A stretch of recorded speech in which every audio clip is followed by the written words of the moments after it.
Hello, my name is Ricardo. I'm going to be telling you what I did in today's lesson. So, we started off with just doing like a normal workout, all the normal stuff we did, and we did like stretches, we did high knees, and then we did star jumps, just the simple stuff that we always do. And yeah, I was struggling to do the splits because the splits are very hard to do, but I I don't know. I don't think I'll be able to do the splits anytime soon. I'm not looking forward to doing it, but yeah. Afterwards, we did a little improv game where Liz grabbed me, three of my friends, and she gave us like a subject, like she gave us something to do. She said to us to pretend that we're at a party. The choice of what party it was up to us. My friend said that it's like an Arsenal game because Arsenal just won. Go Arsenal, I guess. And yeah, we pretended it was an Arsenal game. Well, Arsenal party, more or less, to celebrate. Well, it was a party to celebrate Arsenal, and we said that each of us has a different quirk. So something weird about us. So for me, my quirk is to basically move around a lot, and it's more or less like shaking my different parts of my body a lot. So say for instance, I'm just talking to someone 1 minute, I'll just be like, and that's it. I just stop, or I can just move my leg, just on my head or my butt, like twerking, something like that. And another friend of mine will be pretending he's blind. Another one will be pretending to have a snotty nose, and another one was like static electricity. See, if I was that guy, because he did struggle, so what I would do is every time I touch someone, I was go like an electric shock, more or less.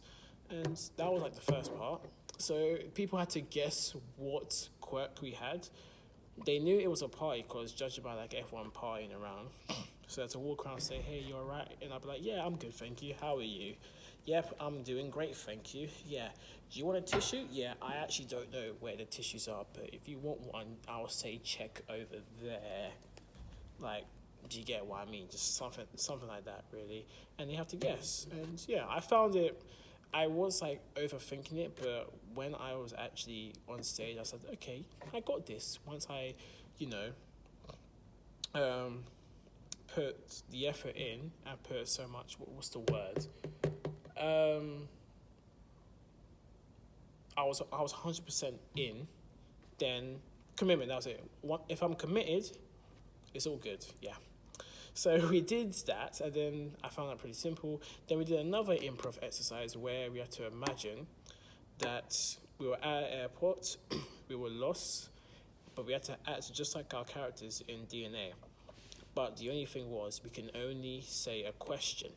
So we had to say anything that had a question in it.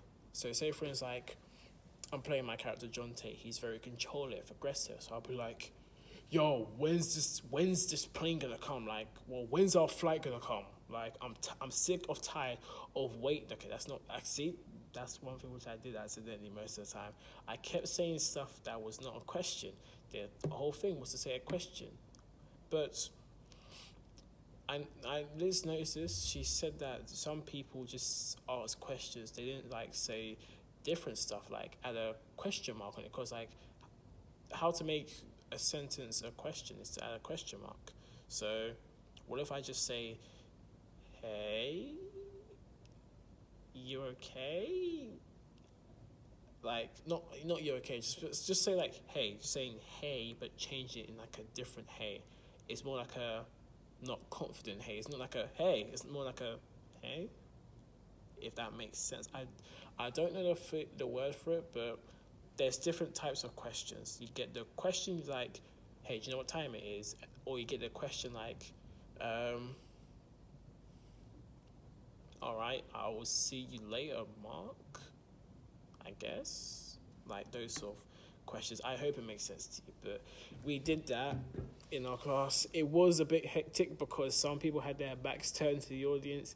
And when I asked a question to someone, some people kept responding in a statement, which I will admit I did as well. I did answer in a statement as well.